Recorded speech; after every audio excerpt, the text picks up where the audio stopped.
Episode 70. Winston had gone partially bald. For the first moment, he had thought that he had gone gray as well, but it was only the scalp that was gray. Except for his hands and a circle of his face, his body was gray all over with ancient, ingrained dirt.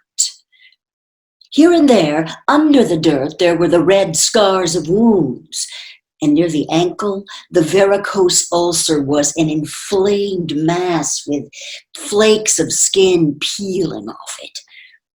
But the truly frightening thing was the emaciation of his body. The barrel of the ribs was as narrow as that of a skeleton. The legs had shrunk so that the knees were thicker than the thighs. He saw now what O'Brien had meant about seeing the side view. The curvature of the spine was astonishing. The thin shoulders were hunched forward so as to make a cavity of the chest. The scraggy neck seemed to be bending double under the weight of the skull. At a guess, he would have said it was the body of a man of 60, suffering from some malignant disease. "You have thought sometimes," said O'Brien, "that my face, the face of a member of the inner party, looks old and worn. What do you think of your own face?" He seized Winston's shoulder and spun him round so that he was facing him. "Look at the condition you are in," he said. "Look at the dirt between your toes. Look at that disgusting running sore on your leg. Do you know that you stink like a goat? Probably you have ceased to notice it. Look at your emaciation. Do you see? I can make my thumb and forefinger meet round your bicep. I could snap your neck like a carrot. Do you know that you have lost 25 kilograms since you have been in our hands? Even your hair is coming out in handfuls. Look!" He plucked at Winston's head and brought away a tuft of hair. "Open your mouth. 9, 10, 11 teeth left. How many had you when you came to us? And the few you have left are dropping out of your head. Look here!" He seized one of Winston's remaining front teeth between his powerful thumb and forefinger. A twinge of pain shot through Winston's jaw. O'Brien had wrenched the loose tooth out by the roots. He tossed it across the cell.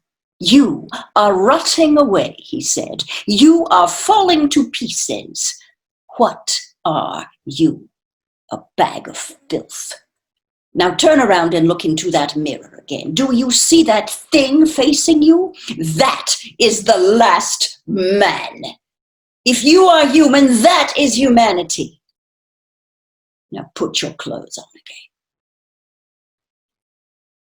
Winston began to dress himself with slow, stiff movements. Until now, he had not seemed to notice how thin and weak he was. Only one thought stirred in his mind, that he must have been in this place longer than he had imagined.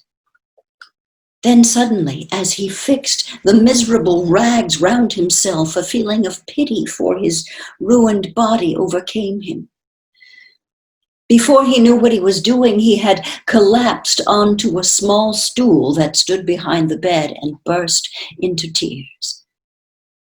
He was aware of his ugliness, his gracelessness, a bundle of bones in filthy underclothes sitting weeping in the harsh white light. But he could not stop himself. O'Brien laid a hand on his shoulder, almost kindly. "It will not last forever," he said. "You can escape from it whenever you choose. Everything depends on yourself. You did it, sobbed Winston. You reduced me to this state. No, Winston, you reduced yourself to it. This is what you accepted when you set yourself up against the party.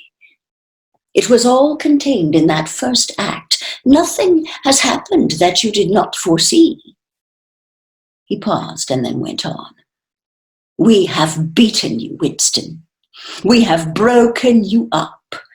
You have seen what your body is like. Your mind is in the same state. I do not think there can be much pride left in you. You have been kicked and flogged and insulted. You have screamed with pain. You have rolled on the floor in your own blood and vomit. You have whimpered for mercy. You have betrayed everybody and everything. Can you think of a single degradation that has not happened to you? Winston had stopped weeping, though the tears were still oozing out of his eyes. He looked up at O'Brien. I have not betrayed Julia, he said. O'Brien looked down at him thoughtfully. No, he said, no, that is perfectly true.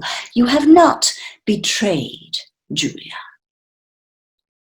The peculiar reverence for O'Brien, which nothing seemed able to destroy, flooded Winston's heart again. How intelligent, he thought, how intelligent. Never did O'Brien fail to understand what was said to him. Anyone else on earth would have answered promptly that he had betrayed Julia. For what was there that they had not screwed out of him under the torture? He had told them everything he knew about her. Her habits, her character, her past life. He had confessed in the most trivial detail everything that had happened at their meetings. All that he had said to her and she to him, their black market meals, their adulteries, their vague plottings against the party, everything. And yet, in the sense in which he intended the word, he had not betrayed her.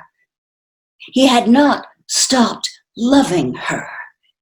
His feelings toward her had remained the same.